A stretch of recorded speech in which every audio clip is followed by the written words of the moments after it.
Technology என்பது நம்முடைய வாழ்க்கையை அடிப்படையில மாத்த போகுது. அடுத்த 15 வருஷம் பெரிய மாற்றத்தை நம்ம எதிர்பார்க்கிறோம். அப்ப குழந்தைக்கு அதுல சர்வைவ் ஆகணும்னா மனித தன்மையை சொல்லிக் கொடுக்கணும், அன்பை சொல்லிக் கொடுக்கணும், பாரம்பரியத்தை சொல்லிக் கொடுக்கணும், ஈகை சொல்லிக் கொடுக்கணும், ஜென்ராசிட்டி சொல்லிக் கொடுக்கணும். இதை பள்ளிக்கூடத்துல சொல்லிக் கொடுக்க முடியாது. பள்ளிக்கூடத்துல பிசிக்ஸ் சொல்லிக் கொடுக்கலாம், கெமிஸ்ட்ரி சொல்லிக் கொடுக்கலாம், மேக்ஸ் சொல்லிக் கொடுக்கலாம். அந்த குழந்தைக்கு அன்பு என்பது வீட்டுல நீங்க தான் சொல்லிக் கொடுக்கணும். ரோபோட்ல வந்தவர் என்ன அன்புங்க, ஆப் போட்டு கார்ல ஏறி உட்கார்றீங்க, எங்க இறக்கணும் இறக்கி விட்டுரும். பள்ளிக்கூடத்துல ஓரளவுக்கு தான். அந்த குழந்தைக்கு ஈகை இல்லாதவங்களுக்கு உதவி பண்ணுக்கணும். டெக்னாலஜி வந்த பிறகு அந்த குழந்தை ஒரு மிஷினாக ரோபோவாக மாறிவிடக் கூடாது. அந்த குழந்தைகளுக்கு அடிப்படை கல்வி, பண்பு, அறிவுத்திறன், ஒழுக்கம், கடினமான முயற்சி, செல்ஃப் டிசிப்ளின், விடாமுயற்சி, இதையெல்லாம் நீங்க குழந்தைகளுக்கு சொல்லிக் கொடுக்கணும். காரணம் டெக்னாலஜி இஸ் டிஸ்டர்பிங். அதையெல்லாம் தாண்டி நிற்கணும்னா மனிதத்தன்மை நமக்குள்ள இருக்கணும். நான் பள்ளிக்கூடத்திலே படிக்கும் பொழுது மாரல் சயின்ஸ் இருக்கும். இப்பெல்லாம் மாரல் சயின்ஸை தூக்கிட்டாங்க. ஸ்போர்ட்ஸ் பீரியட் இருந்துச்சு, அதையும் சுருக்கி விட்டாங்க. குழந்தை கீழே விழுந்து ரத்தம் வந்தா தாங்க அந்த குழந்தைக்கு பயம் எல்லாம் போகும்.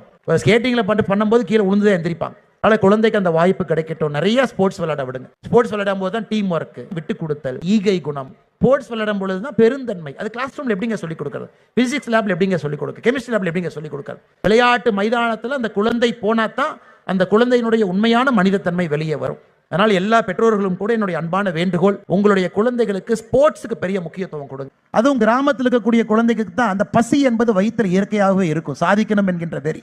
சென்னையில் படிச்சீங்கன்னா வயிற்று பசி அந்த அளவுக்கு வராது. AC school first standard, second standard AC school, mess சாப்பிட்டீங்கன்னா ஏசி, ஸ்கூல் வேன் ஏசி, அந்த குழந்தைக்கு வயிற்று பசி வருங்க. எல்லா இடத்துல ஏசின்னு வச்சோம்னா அந்த குழந்தை ஃப்ரிட்ஜில் இருக்கக்கூடிய வெஜிடபிளாக மட்டும்தான் வருவார். வெயில் படணும், வேர்வை வரணும், ஆடு மாட்டை பிடிக்கணும், ரோட்ல நடந்து வரணும், அரசு பேருந்துல ஏறணும், அரசு பேருந்துல இறங்கணும், ஒரு கவர்மெண்ட் பஸ் ஸ்டாப்ல இருந்து கஷ்டத்தை பார்க்கணும்.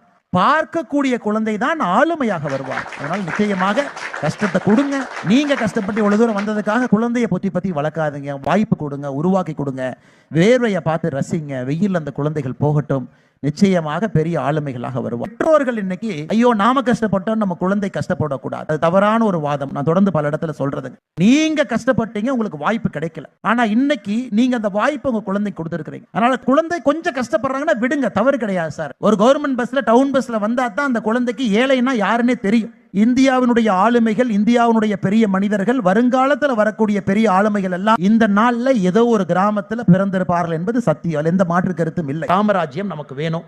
உங்களுடைய காலத்துல நல்ல ஒரு ராஜ்யத்தை நீங்க பார்க்கணும்னா அது போன்ற மனிதர்களாக நாம் வாழும் பொழுது ஸ்ரீராமன் தானாக வந்து நம் முன்னாடி நிற்பார். ஐயா நீங்க சொன்னீங்க நான் ஏதோ பெரிய மனசோட இங்க வந்தேன், அது கிடையாது. நாளை நம்மை ஆளப்போவர்கள் இங்க இருக்கும் பொழுது அவர்களை பார்ப்பதற்காக நாங்க இங்க வந்திருக்கேன். நல்ல மாணவ செல்வங்களை, குவாலிட்டியான பீப்புளை நீங்க உருவாக்கி இந்த நாட்டுக்கு நீங்கள் அர்ப்பணிக்க வேண்டும் என்கின்ற வேண்டுகோளையும் வைத்து வாய்ப்பு கொடுத்த நல்ல உள்ளங்களுக்கு நன்றி தெரிவித்து உரையை முடித்துக் கொள்கின்றேன் ஐயா. நன்றி, வணக்கம். பாரத் மாதா கி ஜெய்.